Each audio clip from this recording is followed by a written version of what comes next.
And therefore, my lord, I submit that it is wrong to launch out into a trial of all the issues at once. The accused, my client, is a child of only 13 years. Now, being under 14 years, he is presumed not to have the capacity or the mental responsibility to commit a crime. The issue of whether or not he does know or did know at the material time that what he did was right or wrong should be tried separately and should be tried first. Now, Miss Tate, there may be a number of issues. There may, for all I know, be an issue as to diminished responsibility.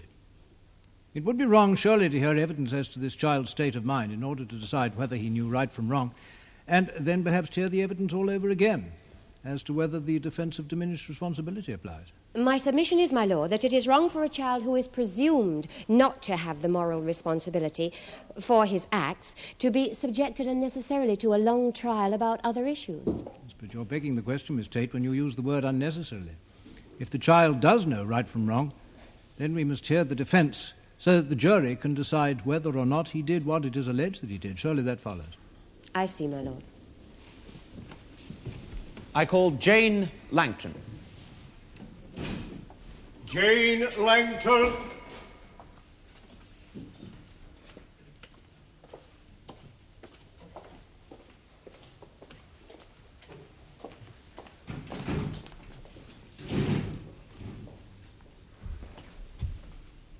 There's nothing to be afraid of.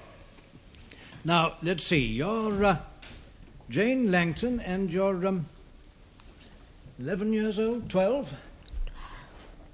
I don't think I quite heard that, you know. 12, sir, your lord.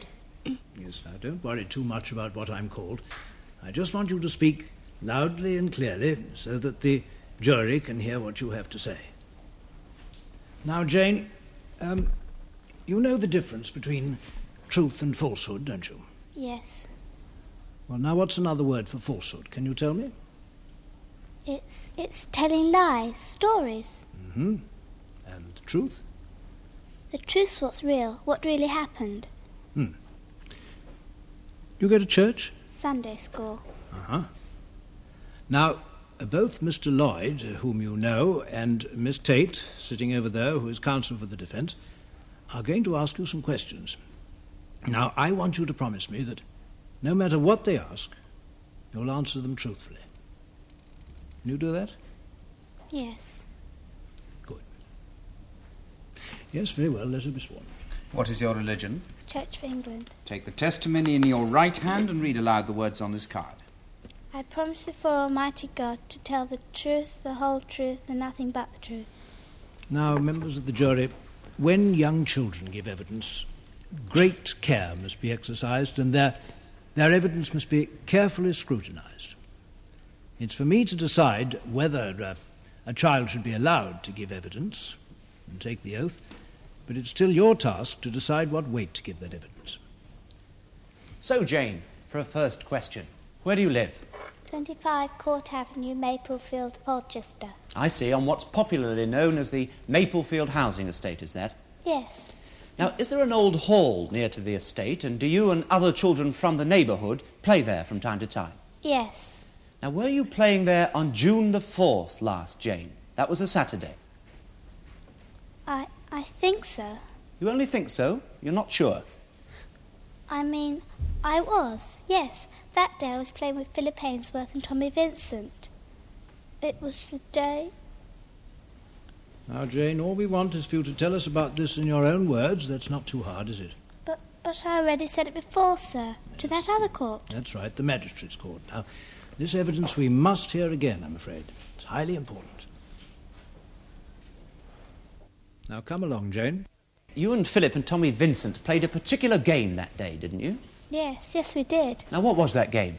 It's called Rexers. Rexers? Now, what are Rexers? Well, it's a game about robots that come down to take over the Earth. Philip invented it. He was always trying to get people to play it with him. The Rexers come down to Earth and kill most of the human beings. The ones that are left are rounded up and taken to the secret Rexel base to be exterminated. That day I was a Rexel helper, and Tommy Vincent was a human who'd been hiding in the desert. Philip was Rexer-in-Chief. He took Tommy prisoner and tied him up. Then he got out this plastic bag and... I see, and then no matter what you said, Jane, Philip wouldn't remove the plastic bag from Tommy's head. Is that right? Yes, I said you'll hurt him, Philip. And he said back, I don't care, the Rexes are supreme. I don't care, the Rexes are supreme. Those were his exact words? Yes. Now, did you try and do something then to help Tommy Vincent? Well, he couldn't breathe properly anymore. I could see that. I said to Philip, take it off his head, you'll kill him. Then I made a grab to get the bag off myself. But Philip just pushed me away. Did he say anything else as he did that, Jane? Yes. He said, what if you're about things like that? Now, Jane, this is very important. You're quite sure, are you, that when you warned Philip that he might actually kill Tommy Vincent, he said, what if I do kill him? What does it matter about things like that? Yes, your lord. What did you do then? I got frightened. I ran to get some help. You really thought that Philip meant serious harm to Tommy, did you? Yes, so I got some people. Only when we got back, Philip wasn't there anymore. And Tommy was... Yes, thank you, Jane. We needn't go over that again. Suffice it to say that Tommy Vincent was dead. Well, only two more things then, Jane. Now, first, the electrical cable that Philip used to tie Tommy up with and the plastic bag. Now, where did he get these things from? Did he find them lying around in the building somewhere? No, he had those in his pockets. He'd brought those things along with him, you mean, intentionally? My lord. Yes, Mr. Lloyd, that is a most improper question to ask, particularly of a juvenile witness. You know that very well. Yes, I'm sorry. Anyway, Philip had the rope and the plastic bag, Jane. He didn't just find them. Yes. Now, again, you knew both Philip and Tommy Vincent fairly well, didn't you? Yes. Were they good friends? Oh, no, they were always quarrelling. What about, Jane? About the Rexes most of the time. Philip always wanted to play Rexes, but Tommy thought it was a silly game. Babyish. He was always taking the mickey out of him. Tommy used to laugh at Philip about the game. Yes. And did that make Philip angry? Oh, yes. Now, was Philip angry on the day of the tragedy, June the 4th, Jane? Had he and Tommy quarrelled on that day? I don't know, really. They were playing when I came along. When Philip said I could be in the game, Tommy said, couldn't we play something else? Because he was sick of Rexes. That made Philip, well, excited. He said the game had to go on because it was the day he'd sworn Tommy would learn the Rexes were supreme. The day he'd sworn that Tommy would learn the Rexes were supreme. That day, June the 4th. Yes. I see. Thank you, Jane. That's all.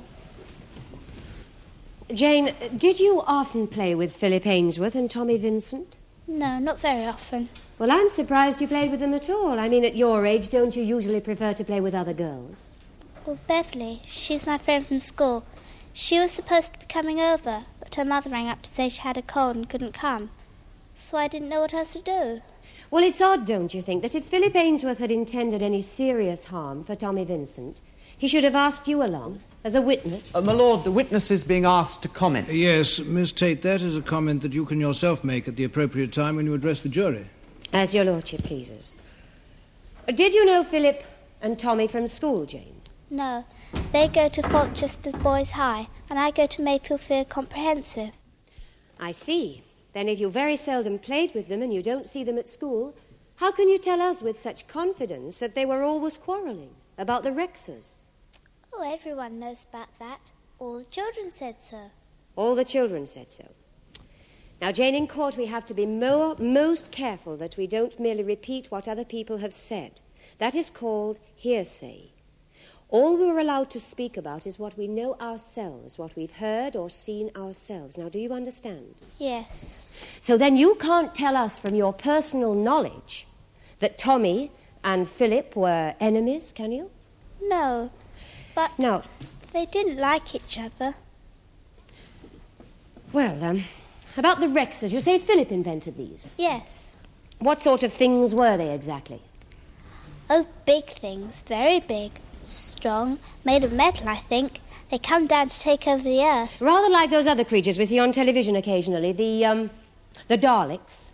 No, not like Daleks. Not like Daleks. No.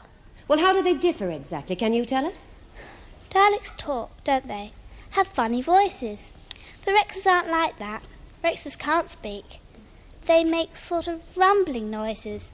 They run people down and squash them, and nobody can do anything against them. They aren't intelligent, in other words. They're just machines. Yes. I see. And so on the day of June the 4th, I think you told us that Philip Ainsworth was playing the role of Rexer-in-Chief. Yes. The role of a machine that couldn't think, without any knowledge of what it was doing.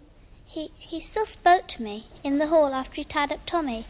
He said those things I said to Mr. Lloyd. Yes, Jane, but whatever else he said, deep down he was intent upon the game, now wasn't he? He was a machine, a blind machine, relentless and unstoppable.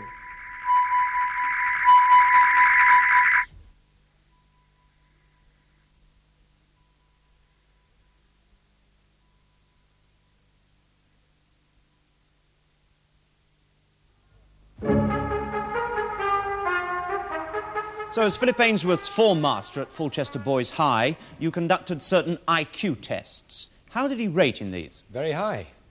Very high indeed. He's a most intelligent boy. Can you put a figure on it? Well, the figures don't give you the whole story, you know. But 150 plus. If you need a standard of comparison, I can add that 170 to 180 is exceptional. Anything beyond that, genius. So Philip Ainsworth, in fact, was one of the most intelligent boys in the school? Yes. Now, in your experience, Mr. Quinnell, is a high level of intelligence generally coupled in the individual with a developed capacity to distinguish right from wrong? You mean, are the clever ones the clued up ones morally, something like that? If you care to put it like that. Well, it's arguable. Environment figures pretty heavily in things like this, you see. And there are plenty of very intelligent young thugs around, who are thugs simply because they've never been encouraged to use their brains instead of blunt instruments. But in general, I suppose you can say that the higher the IQ, the keener the capacity to distinguish right from wrong, yes. Now, would you have expected a boy of Philip Ainsworth's intelligence to have a highly developed capacity of this sort? Oh, yes. And did he, in fact, at any time when you were teaching him, demonstrate to you that he did not possess such a capacity? No, not that I recall. If Philip ever broke the rules, he seemed to understand that he'd done something reprehensible. I mean, he never gave any evidence of not understanding what it might mean to lie, steal, something like that. Thank you, Mr. Quinnell. Mr. Quinnell, did you always find that Philip Ainsworth's schoolwork came up to the level of his intelligence? You're asking, was he inclined to slip back, slack off occasionally? Yes. Well, yes, as a matter of fact, he was. It puzzled me at first. There were curious lapses, almost an inability to work from time to time.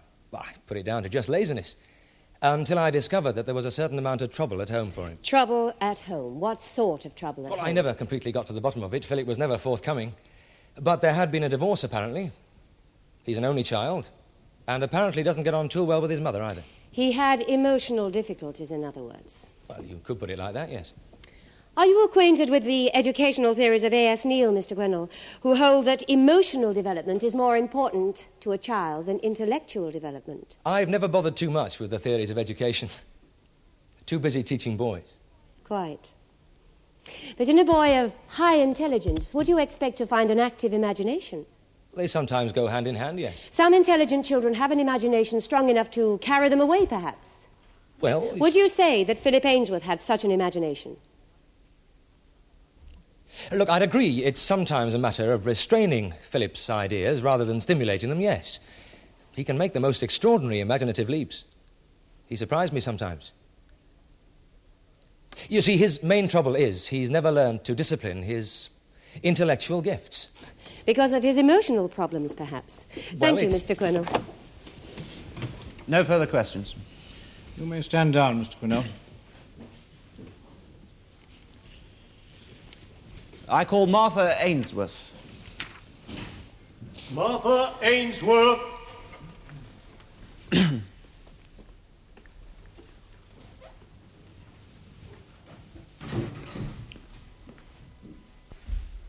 What is your religion? Church of England. Take the testimony in your right hand and read aloud the words on this card.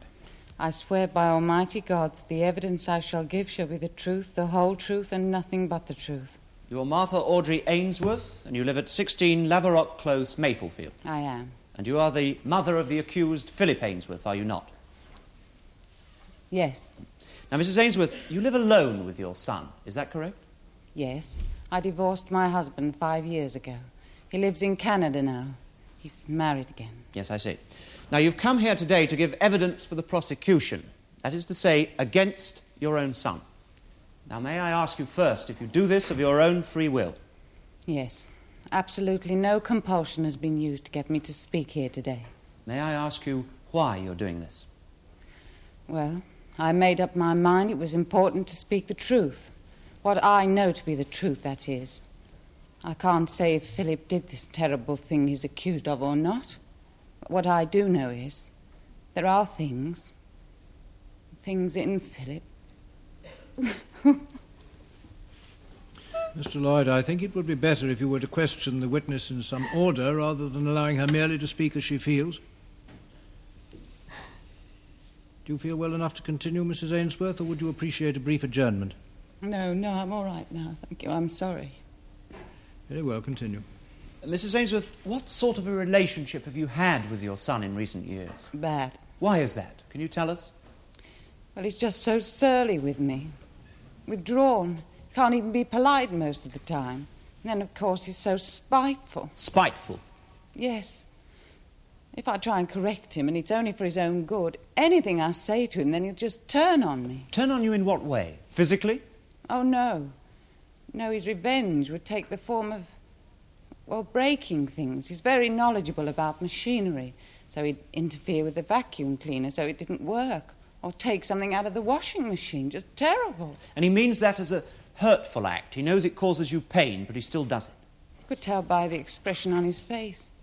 He once even told me it was all part of a campaign to get me to take him seriously about the Rexers. The Rexers? Yes. They're a tribe of idiotic robots Philip's invented. They're invading the Earth or something, and we're all supposed to take heed. Just before this happened, he seemed to be spending every spare minute on it. His room was full of specifications and diagrams. Every so often, I just used to go in and clear the lot out. Did you do anything else about this obsession of your son's, Mrs. Ainsworth? Yes. Well, I thought he might be sick, so I approached a doctor. A psychiatrist, would that be? Yes. Dr. De Quincey. It was arranged for him to go to sessions, so he went. The doctor couldn't find anything wrong with him. So then I knew that all his stupidness and his stubbornness and spitefulness, well, it must be deliberate. Well, it's like animals, I suppose. My father used to breed dogs when I was very young, and he used to say, every so often you'd find one you couldn't do anything with, one you couldn't train no matter how hard you tried. Mrs. Ainsworth, is that what you truly feel about your own son, that he's beyond helping? Well, I don't know about the future, my lord, but as for the past, well, I've had things proved to me, haven't I? Proved? With your lordship's permission. Mrs. Ainsworth, after the death of young Tommy Vincent, were you going through papers and so on in your son's room on one occasion? Yes. And Just to clean up, I thought I should. I see. And did you find there certain documents that you'd like to tell us about? Yes.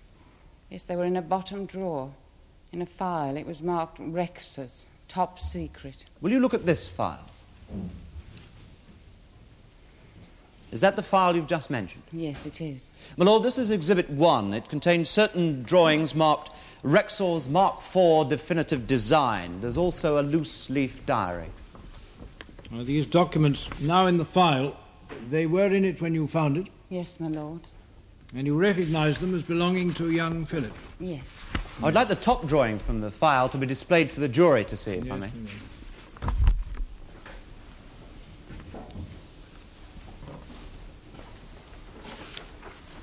Now, this is Philip Ainsworth's drawing of a Rexor.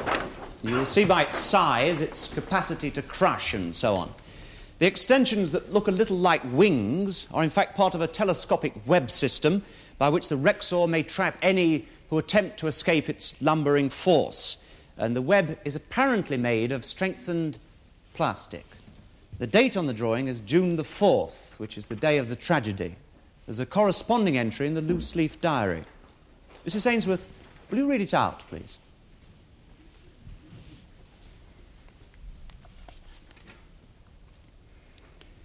June the 4th. Report of Rexer-in-Chief. The invasion of Earth has begun. A note on the humans who laugh at us. These must be dealt with individually. As an example, the boy Thomas Vincent laughs at us. The advantage we Rexers have over humans is that they need to breathe, and we do not. Therefore, Thomas Vincent must be shown that we are supreme, because we do not need to breathe. This is an order. Destruct. Destruct.